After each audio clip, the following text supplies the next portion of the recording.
आजाद Hindustan live, सच के साथ। मां सप्तशृंगी देवी का अभिषेक करने के लिए बंधारेश्वर तीर्थ के संगम जल से भरी गई कावड़। 29-30 सितंबर को कावड़ी यात्री होंगे रवाना। पांसेबल के समीप प्रसिद्ध बंधारेश्वर तीर्थ के संगम जल से कावड़ पदयात्रा मंडलों द्वारा बंधारेश्वर महाराज का अभिषेक कर विधि विधान के साथ कावड़ भरी गई।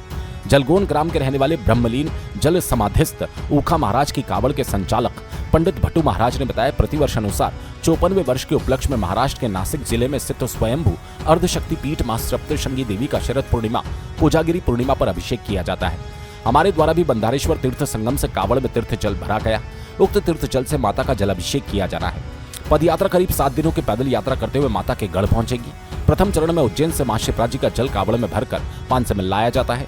दूसरे चरण में बंधारेश्वर से भी तीर्थ संगम में तीर्थ जल कावड़ में भरा जाता है। कावड़ भरने के लिए कांसुल मंडल के संचालक मनोहर तापकीरे, पांसेबल के बंधारेश्वर कावड़ के संचालक दिलीप चित्ते, ऊखा महाराज के शिष्य बंधारेश्वर के मंगेश बर्डे पहुंचे थे। 29 और 30 सितंबर को कावड़ पदयात्री मां सप्तशृंगी के लिए प्रस्थान करेंगे। क्षेत्र से करीब 10,000 से भी अधिक श्रद्धालु गढ़ पहुंचते हैं। ऊखा महाराज की कावड़ यात्रा में अनंत विभूषित परम आदर्श आचार्य महामंडलेश्वर स्वामी हंसानंद तीर्थ जी महाराज भी शामिल होंगे, जिनके द्वारा रात्रि विश्राम स्तंभ पर सत्संग प्रवचन का आयोजन भी किया जाता है। पांसेबल से संदीप पाटिल की रिपोर्ट। परम पूज्य ऊखाजी महाराज जिन्होंने जलगुन वाले उज्जैन से कावड़ प्रारंभ की थी 54 वर्ष पहले। 54 वर्ष पहले उज्जैन से शिप्रा जी से जल भरकर पहले चरण में यात्रा पांसेबल तक आती है।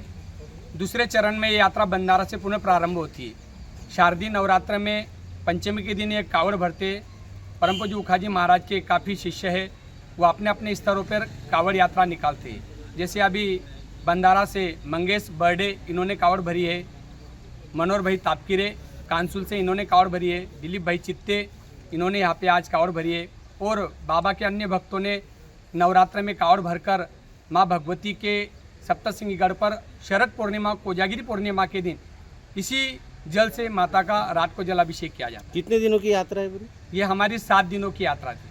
कितने लोग शामिल होते हैं पूरे क्षेत्र के? क्षेत्र के कम से कम 10-20 हज़ार लोग इस यात्रा में शामिल होते हैं।